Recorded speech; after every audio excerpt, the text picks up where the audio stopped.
আসসালামু আলাইকুম, আমি নাজমা বেগম আবার একটা নতুন রেসিপি নিয়ে হাজির হয়েছি। এটা আমাদের দেশের ব্রাহ্মণবাড়িয়ার অনেক সুস্বাদু একটা রেসিপি, চিতল মাছের পেটির ভুনা। একটু রসালো ভুনা হবে, একদম শুকনা না আর কি। তো আপনারা দেখেন আমি কীভাবে এটি তৈরি করেছি। তো অনেক মজা খেতে, অনেক সুস্বাদু। পোলাও, ভাত, মাংস, বাসায় কোনো গেস্ট আসলে আপনারা রেঁধে খাওয়াতে পারবেন আর কি, অনেক ভালো লাগবে আশা করি।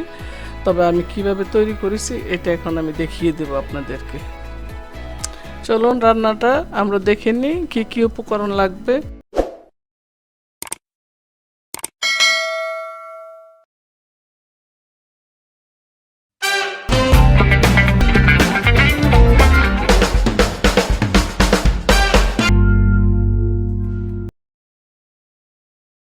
তবে খুবই সিম্পল একটা রান্না। আমি মাছে হলুদ মাখিয়ে নিয়েছি, লবণ হলুদ। তারপর আমি মাছটা এখন হালকা ভেজে নিব। আপনারা কিন্তু বেশি ভাজবেন না, তবে যারা বেশি ভাজা খেতে চায় তারা ভাজতে পারেন। আমি একটু হালকাই ভেজে নিব আর কি। আমি কড়াইতে দিয়ে দিলাম মাছ, প্রথমে তেল দিলাম, তারপরে মাছ দিয়ে দিলাম। এখন মাছটা আমি উল্টিয়ে পাল্টিয়ে একটু ভেজে নিব, আপনারা দেখতে থাকেন। আর আপনাদের ভালো লাগলে অবশ্যই আমার চ্যানেলটা সাবস্ক্রাইব করবেন, আশা করি আমার পাশে থাকবেন। আমি দেশি বিদেশি সব রান্নায় দেখানোর চেষ্টা করব। রমজান আসতেছে সামনে, আমি রমজানের কিছু আইটেম দেখাবো। এই যে মাছটা আমার ভাজা হয়ে গেছে, আমি এখন উঠিয়ে নিচ্ছি। হ্যাঁ, এখন আমি ওই তেলটুকু দিলাম, আরেকটা ফ্রাই প্যান বসিয়ে দিলাম।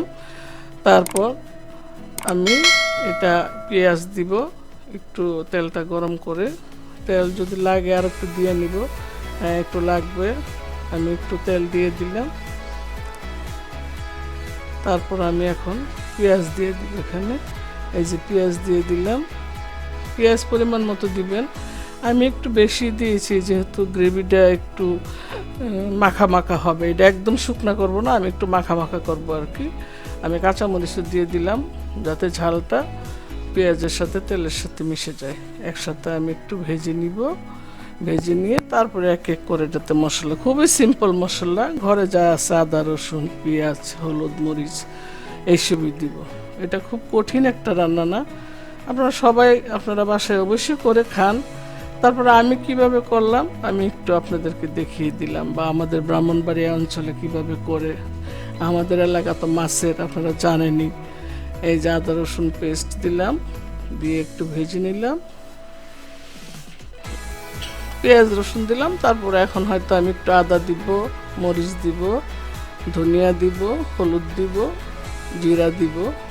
আস্তে আস্তে এক এক করে আমি সবগুলি দিয়ে দিব আর কি, দিয়ে একটু কষিয়ে নিব। আপনারা দেখতে থাকুন। এই যে আমি পেঁয়াজ আদাটা একটু কষিয়ে নিচ্ছি। হ্যাঁ, আর আমি যেটা বলছিলাম যে আমাদের ব্রাহ্মণবাড়িয়া হাওড় অঞ্চল অনেক মাছের দেশ আমাদের, আমরা প্রচুর মাছ খাই। তবে আমি বেশিরভাগ বড় মাছ পছন্দ করি এবং রান্না করতে ভালোবাসি।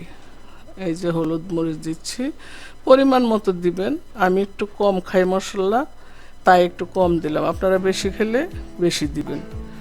তো বেশি না দেওয়াটাই ভালো, তাহলে মাছের একটা যে স্বাদ, ওই স্বাদটা থাকে না, মশলার গন্ধ চলে আসে। তো এই যে মশলাটা আপনারা দেখছেন, এভাবে কষিয়ে নেবেন। মশলা একটু পানি দিব। হ্যাঁ, এই যে পানি দিয়ে দিলাম। পানি দিয়ে আমি কষিয়ে নিব ভালোভাবে। কষিয়ে তারপরে আমি একটু ঢাকনা দিয়ে ঢেকে দিব যাতে মশলাটা ভালো করে কষানো হয় আর কি। যে লবণ দিয়ে দিলাম পরিমাণ মতো, আপনাদের স্বাদ অনুযায়ী লবণ দিবেন। লবণ তো আর কেউ বেশি খায় না, তো স্বাদ অনুযায়ী লবণ দিবেন।